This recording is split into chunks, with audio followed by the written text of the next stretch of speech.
Tonelli, gracias por este ratito. Bienvenido, buenas noches. ¿Qué tal? Buenas noches. ¿Le gusta la propuesta de Macri para la Procuración? Sí, me gusta, me parece. ¿Es usted uno de los que le impulsó?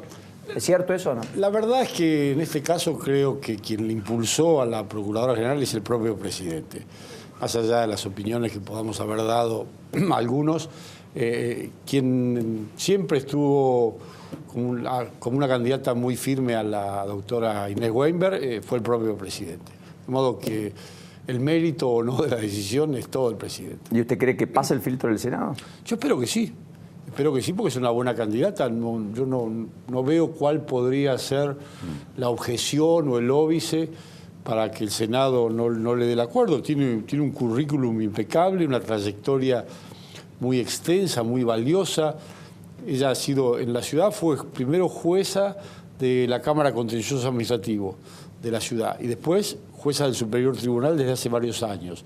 Pero además ha sido jueza de tribunales penales internacionales establecidos por Naciones Unidas, por ejemplo. O sea, tiene recorrido internacional. Tiene vuelo recorrido por fuera de la internacional, Argentina. profesora en la facultad, autora de varios libros. En todos los lugares donde ha actuado se ha desempeñado bien y sin quejas ni críticas, de modo que yo no sé cuál podría ser la razón para que el Senado no le dé el acuerdo. Espero que se lo dé y que asuma. La razón tiene que ver con la negociación. El peronismo está en paridad de situación con el oficialismo para, aunque sea, opinar sobre el candidato. La candidata es muy pura, como usted decía, muy cercana o de mucha confianza a Mauricio Macri. Uno se remonta al pasado en el cual la expresidenta convocó a una candidata como Alejandra Gil Carbó, que llegaba con un currículum también intachable. Hubo muy pocos senadores que la cuestionaron, uno de ellos Mario Cimadevilla, que casualmente el gobierno terminó expulsando o eyectando, como quiera llamarlo, y finalmente Gil Carbó terminó muy cercana o fallando muy a favor de los intereses del gobierno. ¿En qué va a cambiar para que la cosa sea distinta, Tonelli? En primer lugar, en que Inés Weinberg no es Alejandra Gil Carbó, eso es clarísimo. Tiene una trayectoria totalmente distinta, una personalidad totalmente distinta, antecedentes distintos. Insisto, hay que ver su desempeño como jueza del Superior Tribunal de la Ciudad o antes como camarista en lo contencioso administrativo. Bueno, tanto contra los intereses del macrismo no falló, le quiero decir. Pero es que no hace falta que haya fallado en contra de los intereses. Lo que ella debía hacer como jueza era fallar con ecuanimidad y de acuerdo con la ley. Si era a favor o en contra del macrismo, eso es aparte. Alejandra Gil Carbó, en su cargo de fiscal en la Cámara Comercial, no fue una buena fiscal de Cámara. Yo en su momento lo dije, de modo que los antecedentes son totalmente distintos, las trayectorias son distintas, las personalidades son distintas. Con respecto a...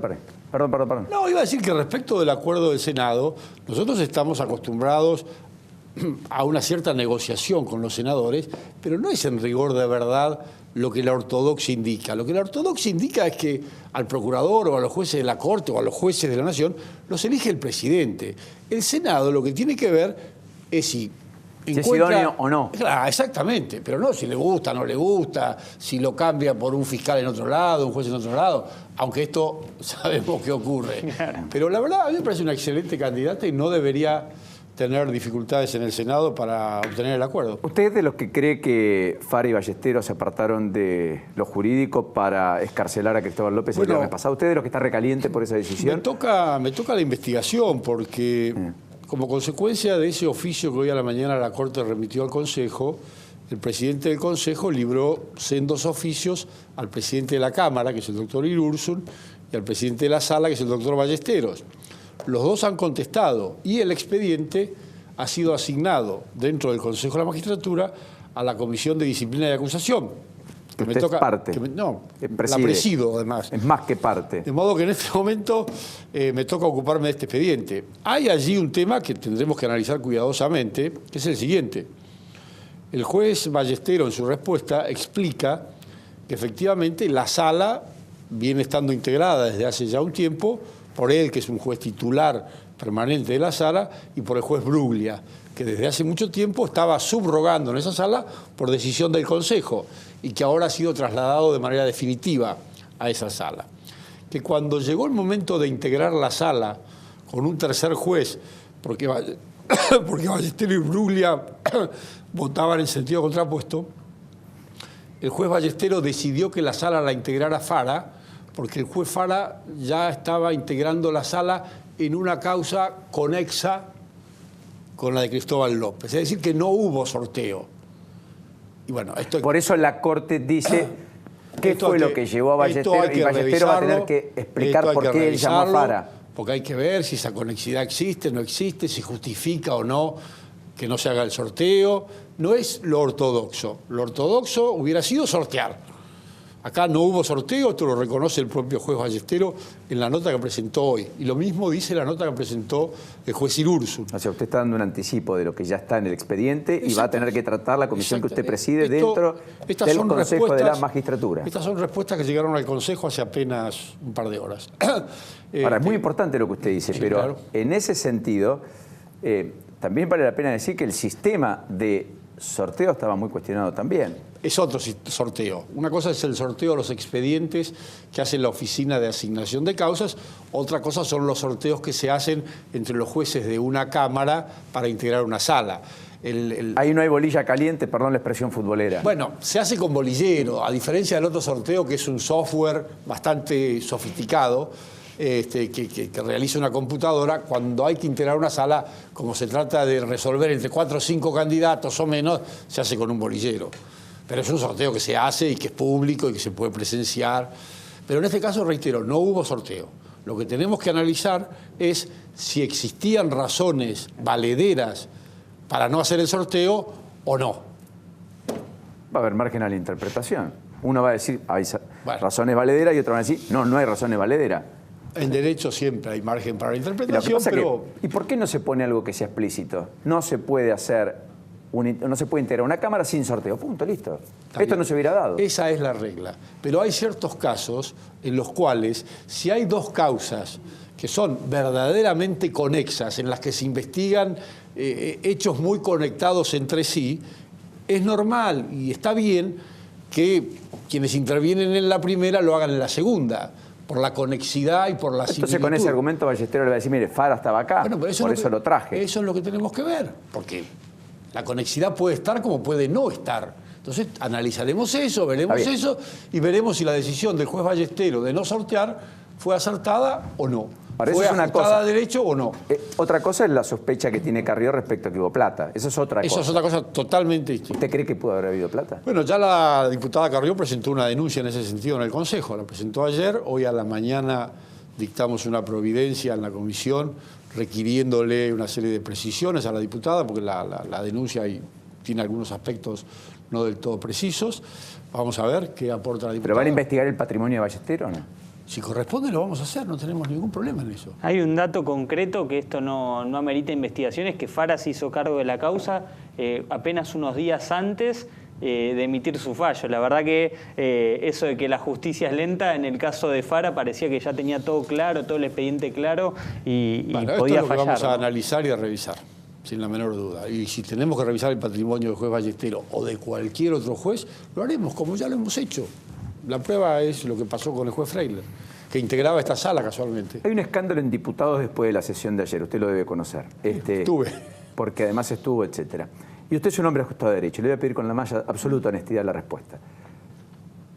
Cambiemos se vistió un poquito con el ropaje del kirchnerismo más rancio de otros tiempos, cuando después de lograr la aprobación de los DNU por ley, no deroga los DNU, porque ahora tenemos 3 leyes validando con modificaciones decreto de necesidad de urgencia y vigente un decreto de necesidad que nadie derogó. Por lo tanto, alguno puede decir, mira, esto que se cambió igualmente está firme acá. Bueno, ¿se entiende el disparate? Tiene una explicación esto. Más allá de que cada uno puede opinar que nos kirchnerizamos o no nos kirchnerizamos. ¿Qué? Se levantaron, se fueron, qué sé yo. Bueno, pero no pareció lo mejor. Pero tiene una explicación. Tiene una explicación. ¿Cuál es? Digamos, el decreto de necesidad y urgencia, cuya validez ya dictaminó por mayoría la comisión bicameral encargada de analizar los decretos de necesidad y urgencia, que casualmente me toca integrar también, está en vigencia.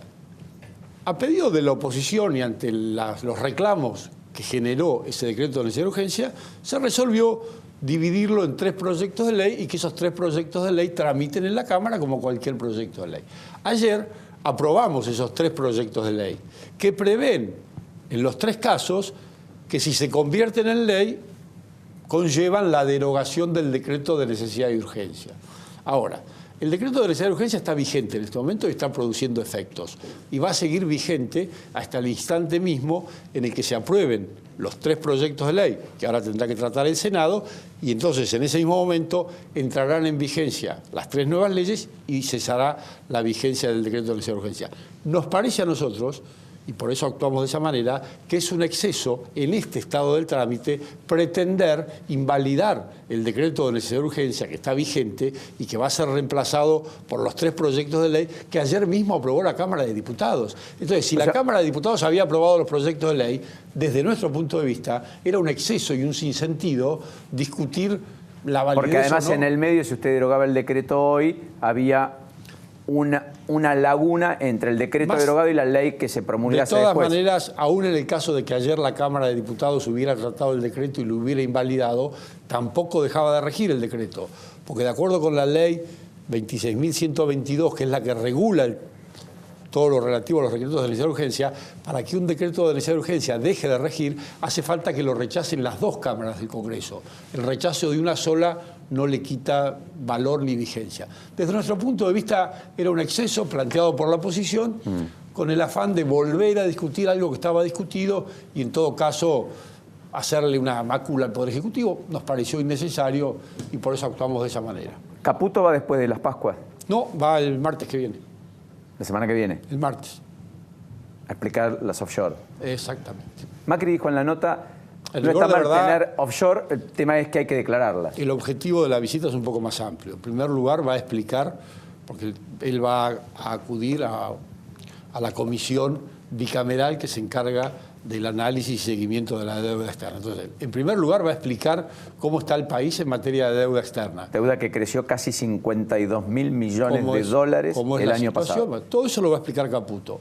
Y a continuación va a explicar, en la medida que se lo requieran los integrantes de la bicameral, cuál es su relación o cuál ha sido su relación en el pasado con ciertas sociedades offshore. Así que el martes que viene va a estar el ministro Caputo en el Congreso explicando todo esto. Usted no tiene offshore, ¿no? Por las dudas. No. Hoy estuvo en Mendoza, Caputo, jugando a la pelota. Bueno, ahí empezó la cumbre del Banco Interamericano de Desarrollo. Estuvo Macri jugando va al el sábado fútbol. de la mañana. Estuvo jugando al fútbol con Dietrich, Frigerio, un grupo de futbolistas y el gobernador Cornejo, Alfredo Cornejo. Mira vos, hoy vamos a escuchar algo de Cornejo. Si Dios quiere, estuvo efectivamente Frigerio con él, inauguraron el túnel Cacheuta, 19 años demorado. Esta es una de las fotos de la visita del propio Frigerio y Cornejo. Supongo que también conteniéndolo un poquito, porque no gustaron mucho las declaraciones en la Casa Rosada. Van a escuchar ustedes la nota con Cornejo, en particular la crítica visceral, dura, muy contestataria, casi opositora, respecto al tema tarifas. Es uno de los mejores gobernadores, dijo Frigerio, abonando lo que vos decís de querer ponerle paños fríos al tema. Gracias, Tonelli. A ustedes. Enormemente generoso por venir esta noche con nosotros, en particular en este día y este jueves.